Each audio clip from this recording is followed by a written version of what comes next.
Hello and thank you for joining us for the KREM 2 News Week in Review. I'm Cody Proctor. Each weekend we walk you through the headlines from the past week in the Inland Northwest. Let's get started with one of the biggest news stories of the past few days. Tonight, Spokane police officers are investigating a stabbing, leaving one person dead, another one injured, and a suspect detained by the Spokane Police Department. Sergeant Teresa Fuller with the Spokane Police Department says officers responded at 6:30 p.m. for an altercation on West Spokane Falls Boulevard. Our officers got on scene within minutes, and my understanding is he made it to the bridge as officers were getting on scene. Officers responded and closed Post Street and Monroe Street for several hours. Police were seen confronting a man in a green sweater on the bridge earlier this evening. Police moved the public away from any line of sight. We spoke to a witness who saw the events unfold. I guess for me, at first, I didn't think the guy was actually going to stab him. I thought he was just threatening him or just showing him that he is capable of doing that. This is a developing story, and we'll keep you updated with more information as it becomes available. Connor McAvoy, KREM 2 News.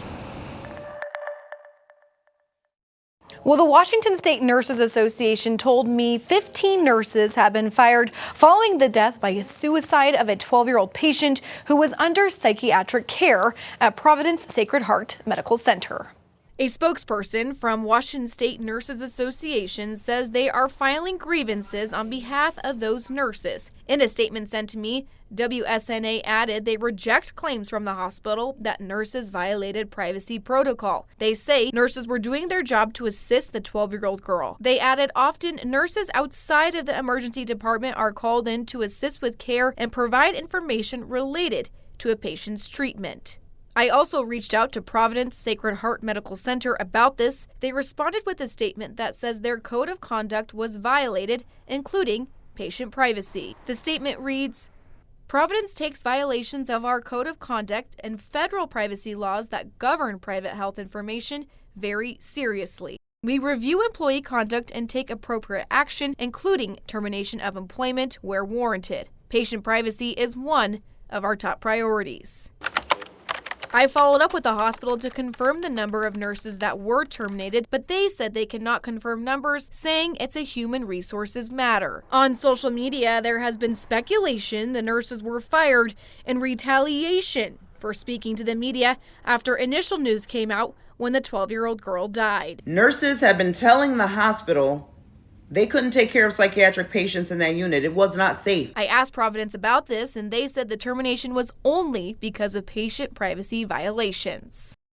The hospital noted they will fully participate in the grievance process, and WSNA says the grievance process could take up to 2 years. This is a developing story. I'm reporting in the newsroom. Regan Gallo, KREM 2 News. Providence is shuttering clinics in Spokane and Stevens County over the next couple of months. The cuts mainly affect the company's orthopedic physical therapy clinics in Spokane, Spokane Valley, and Chewelah. In all, Providence says it's firing around 60 people. The hospital group blamed a number of problems for the closures, including Medicaid cuts from the One Big Beautiful Bill, delayed payments, and a rise in medication costs. The move follows a string of cuts across Western Washington in June, where the company laid off over 100 nurses.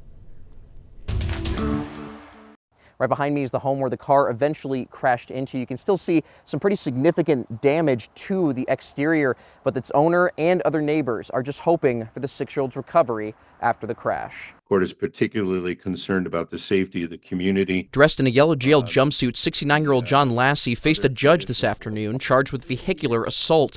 Deputies say he was behind the wheel of this Jeep Tuesday night. Investigators say several people called 911 after Lassie hit a parked car in a driveway, then a child who was on the sidewalk before slamming into this home near Calvin Road and Wellesley Avenue.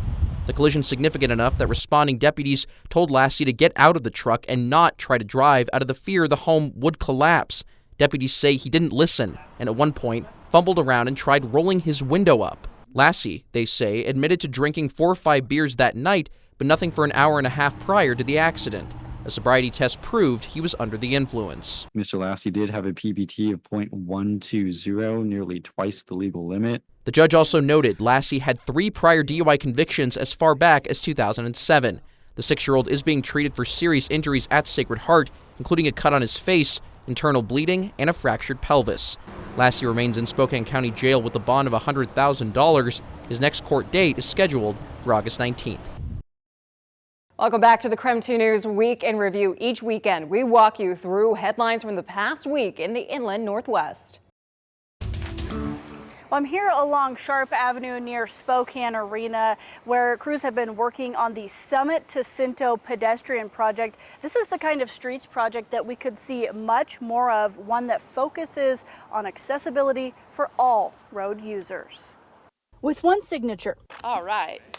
Spokane has signed on to safer, more equitable street projects. It's an approach to transportation planning and design that ensures that our streets are accessible and comfortable for all. It's called the Complete Streets Ordinance, an update to an existing law council recently passed in a unanimous vote. It requires all street projects to comply with the city's pedestrian and bicycle safety plans, with additions like wider sidewalks, pedestrian signals, and protected bike lanes. Actually got some great feedback about including a part where we make sure and maintain pedestrian passage when we're doing construction sites, so pedestrians, like I've had to do all my life, don't have to go an entire city block around a project. City leaders say this increases accessibility for all users, from bicyclists to bus riders and walkers, and it creates more connectivity throughout the city.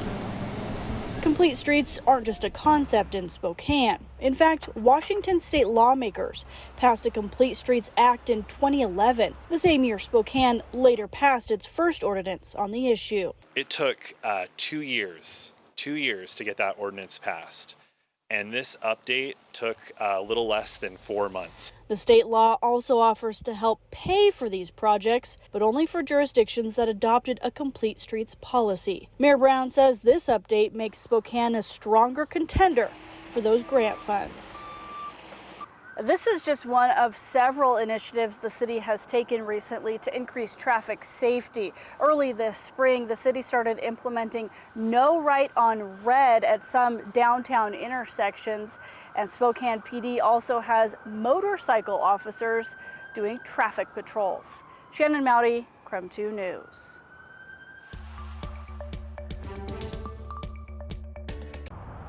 Well, I'm near the interchange of Highway 41 and the Interstate I-90, and this is where construction is going to start. It's going to stretch all the way into Coeur d'Alene to widen the interstate.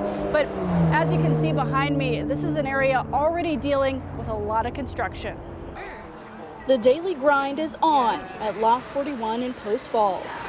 Nails, lashes, and more offer a beauty break, though what's going on steps outside the door, that's been ugly, says owner Alyssa Cook. Sure. We did really well our first year, and then when the construction started, we ended up actually downsizing. Cook bought the existing salon 3 years ago, and soon after closed her neighboring boutique when construction moved in next door on Highway 41. We're down probably 60% since it started. I've talked, yeah. She hadn't even heard about the new project starting Monday to widen I-90 to 4 lanes. Idaho's Transportation Department says it will eventually reduce congestion between Post Falls and Coeur d'Alene. ITD expects the region's traffic volumes to double by 2045.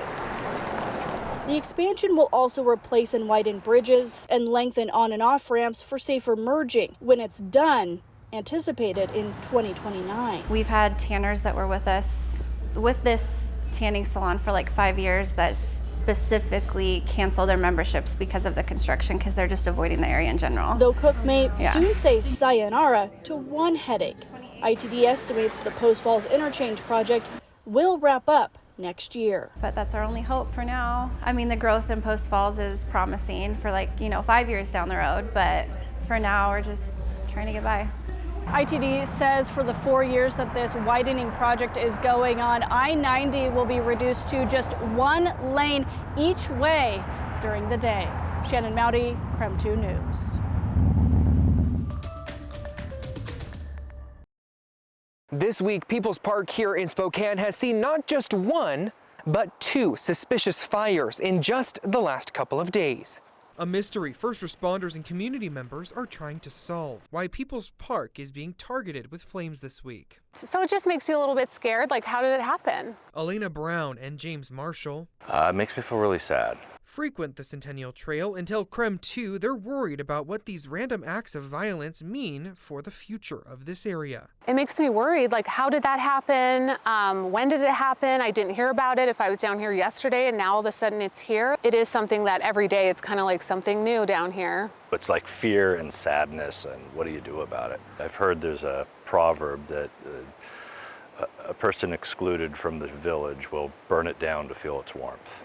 The Spokane Fire Department says although these fires have been small in size, it's still a dangerous time of year because all these flames need is a little bit of wind to do a lot of damage, especially when they're surrounded by acres and acres of dry brush. According to the Spokane Fire Department, there have been over 30 more fires from January to August within city limits compared to this time last year. Officials want to remind community members who frequent this trail that if they see something, they should say something as soon as possible. They also say if you're able to give accurate descriptions of people, cars, and even take pictures or videos safely, it would help investigators bring the people responsible for these types of crimes to justice quicker.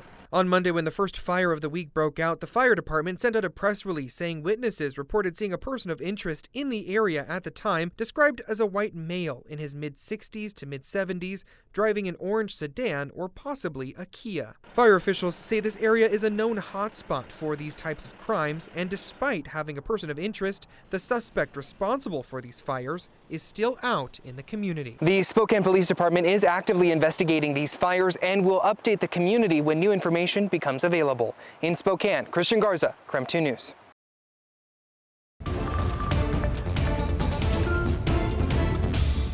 Thanks for joining KREM 2 News this weekend. I'm Cody Proctor. Right now, we're taking a look back at some of the news stories from the past week.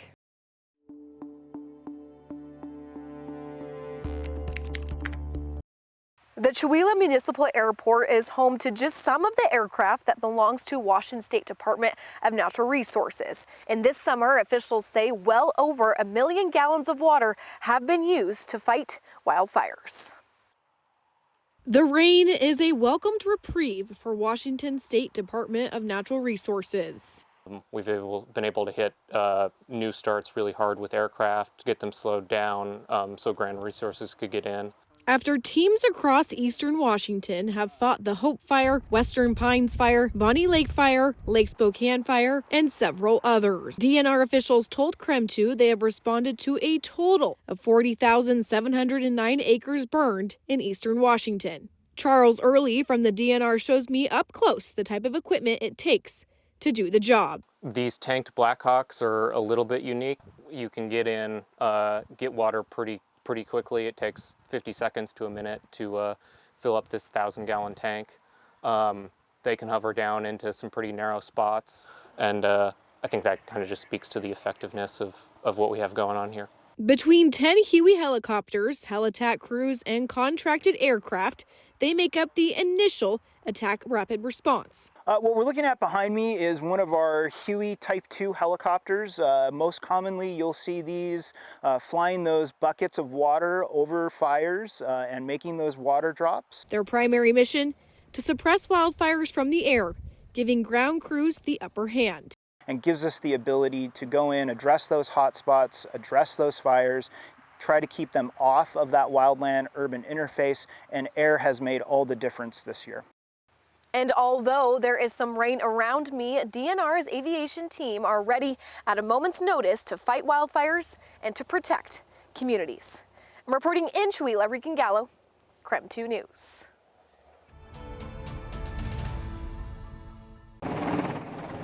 As wildland firefighters face the heat of another wildfire season, they're often battling much more than just flames. We get falling trees, rolling rocks. Those are safety hazards that these young men and women face every day, and so they need to be alert. Randy Brooks is a professor of forestry at the University of Idaho who started researching firefighter fatigue and health after 3 of his smoke jumper son's teammates were killed battling a fire in 2015. He came to me afterwards and we were discussing what is it that causes accidents and fatalities on the fire line.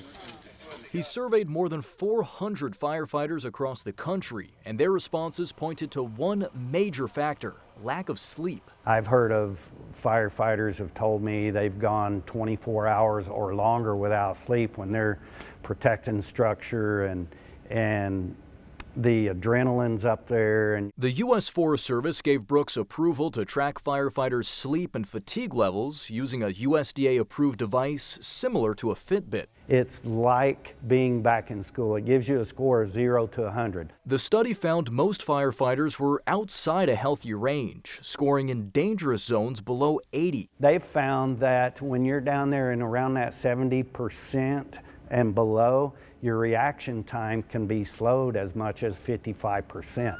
Well, if I'm at a 65, that's like a blood alcohol content of 0.08 or 0.09, which is legally you're driving impaired. That problem compounds as wildfire season goes on, with fatigue building daily. I tell people that's like running a marathon every day.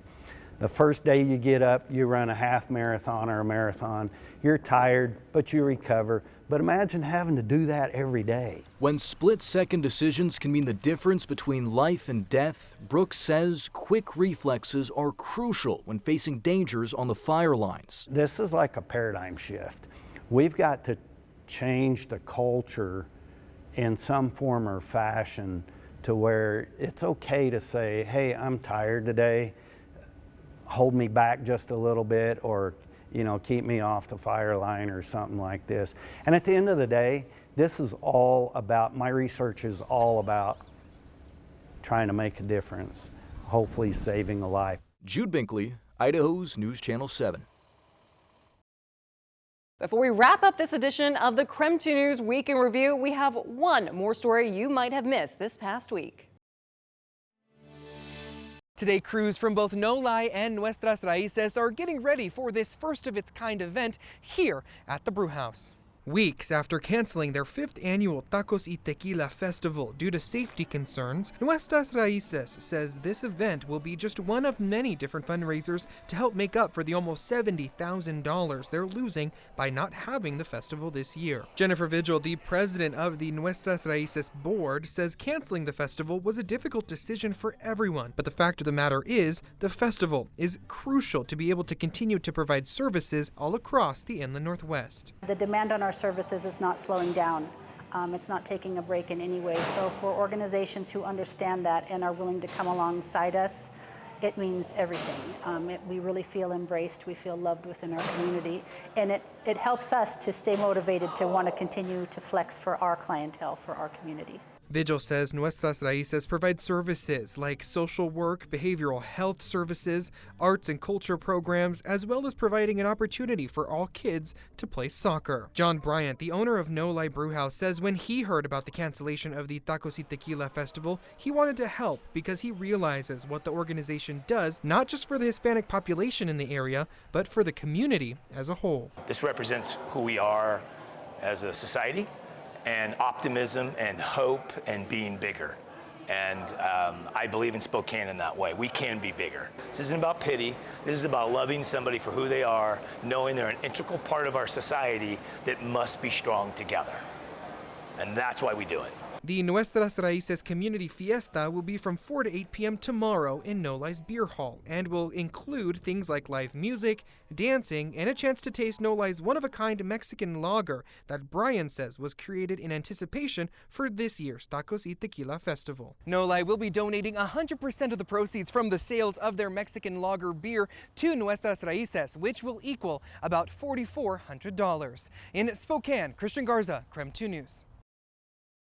Thanks for joining us for the KREM 2 News Week in Review. Be sure to keep it here on KREM 2 for more news throughout the weekend.